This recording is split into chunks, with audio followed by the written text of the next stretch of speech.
Hormat gerak. Tegap gerak.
Hadir.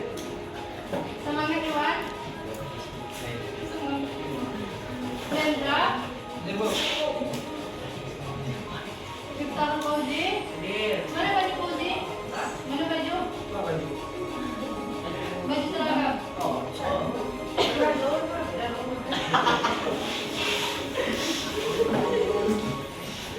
Fahri. Hadir. Hadir. Ilham. Devi. Rizky. Hadir. Mirza. Nurul. Nadia. Nadia. Putra Agus.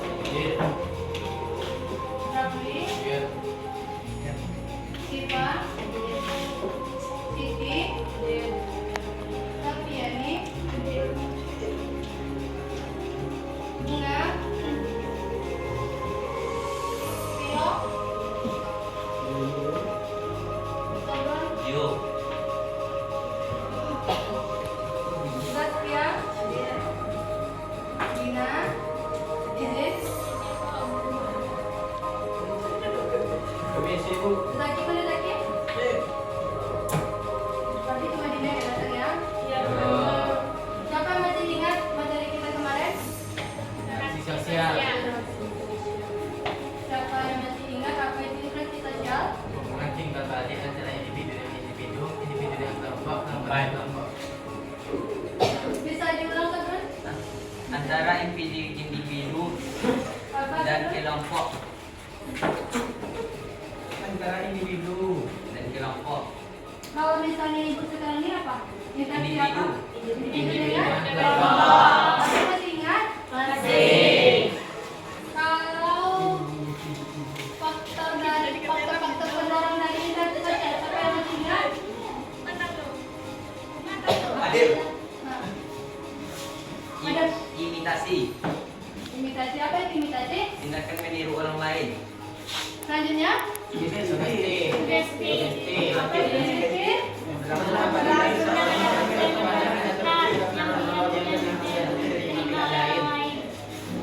Selanjutnya, Identifikasi.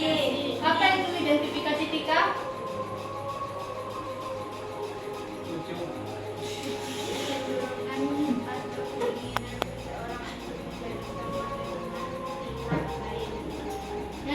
simpati. Apa itu simpati, Jeffrey?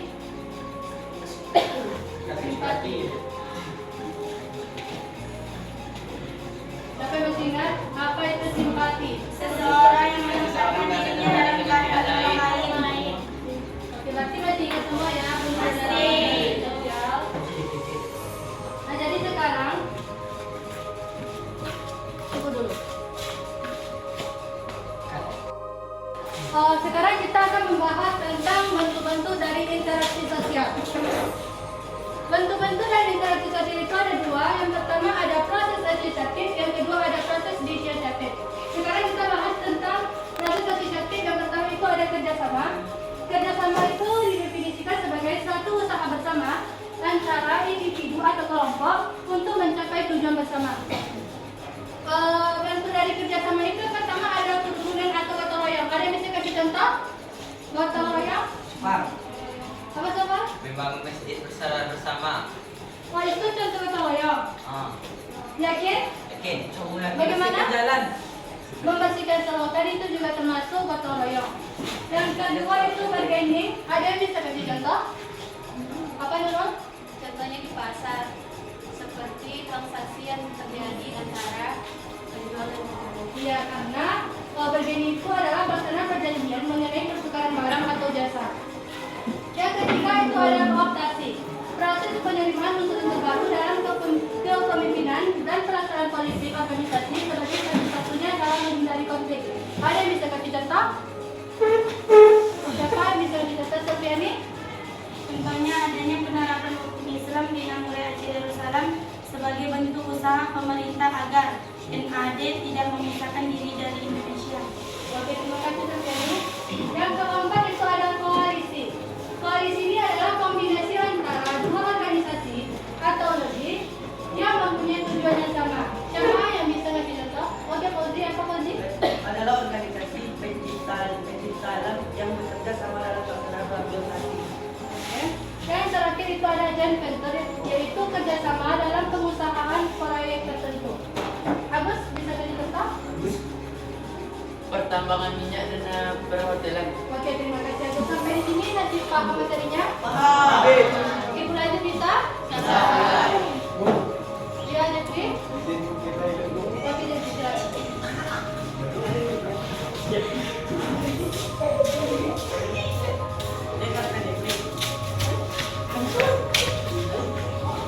Yang kedua itu ada akomodasi. Jadi akomodasi itu diartikan sebagai keadaan dan sebagai proses. Jadi akomodasi ini sebagai keadaan yang mengacu pada keseimbangan interaksi antara individu atau antar kelompok berkaitan dengan nilai dan norma sosial yang berlaku. Di sini kita bahas dulu aja. Yang pertama itu ada koersi, itu bentuk akomodasi yang maksudnya melalui paksaan secara fisik maupun psikologis terhadap pihak yang lemah. Ada yang bisa kasih contoh pada sini? Koersi? Apa aja?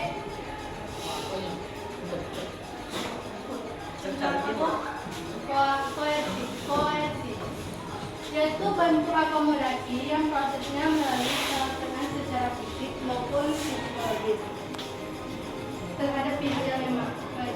Yang kedua itu ada kompromi. Biasanya kalian kalau mau ujian itu kompromi atau tidak? Iya. Kompromi. Kompromi, kenapa kompromi Linda?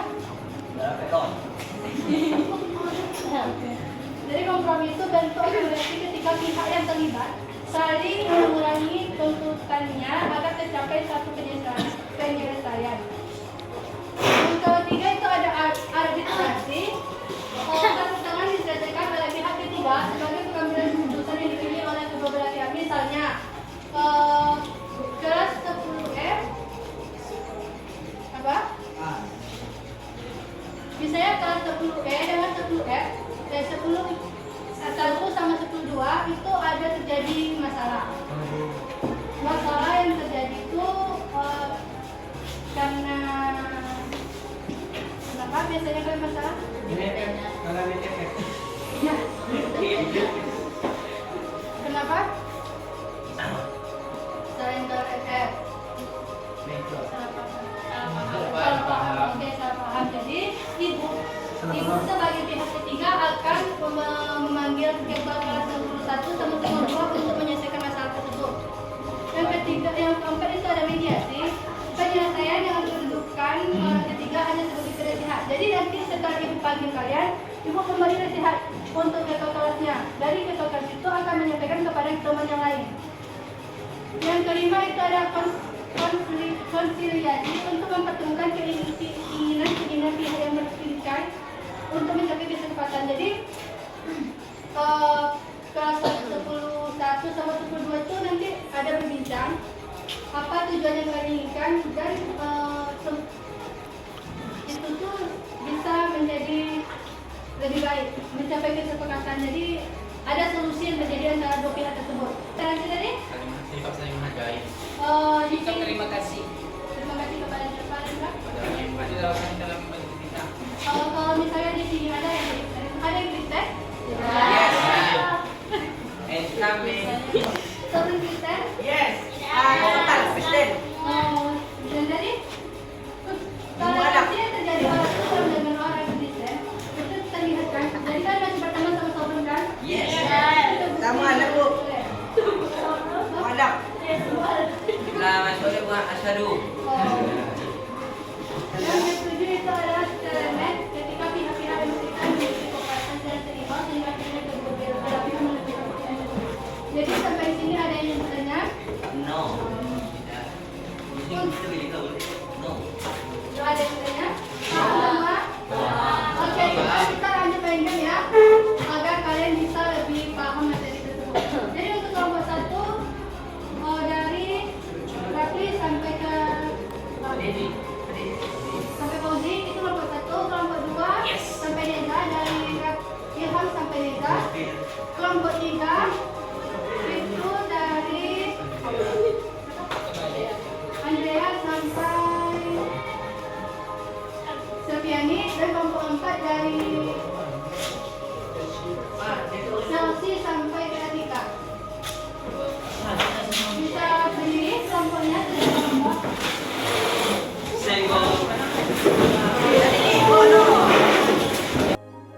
Jadi soal nomor 1 saya dapat taruh lagi yang bisa dulu ya.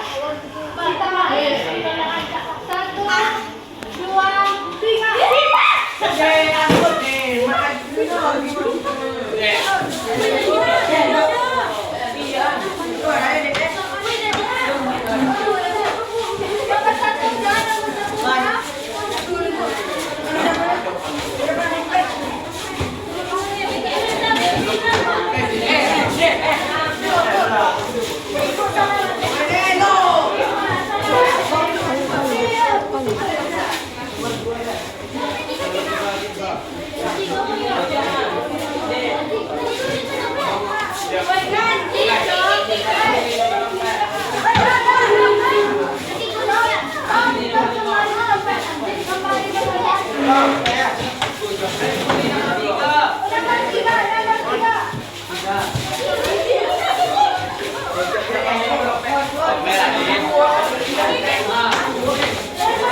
B.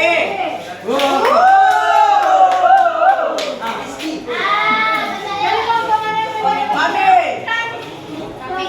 Kami. Kami. Kami itu sampai kakak. Yang A siapa ada?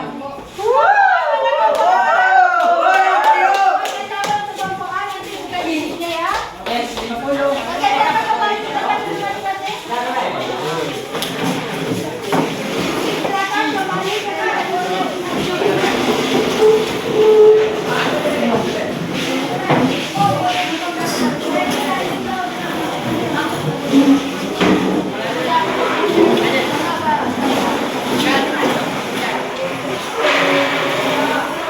Sampai di sini paham materinya? Gimana? Suka nggak mainnya? Oke, siapa yang bisa ngasih kesimpulan tentang materi ini? Siapa yang bisa? Kedengar? Tapi bisa? Proses asosiatif dimengerti sebagai bentuk proses sosial yang mengarah pada kerjasama kelompok. Kerjasama seperti kerukunan menjadi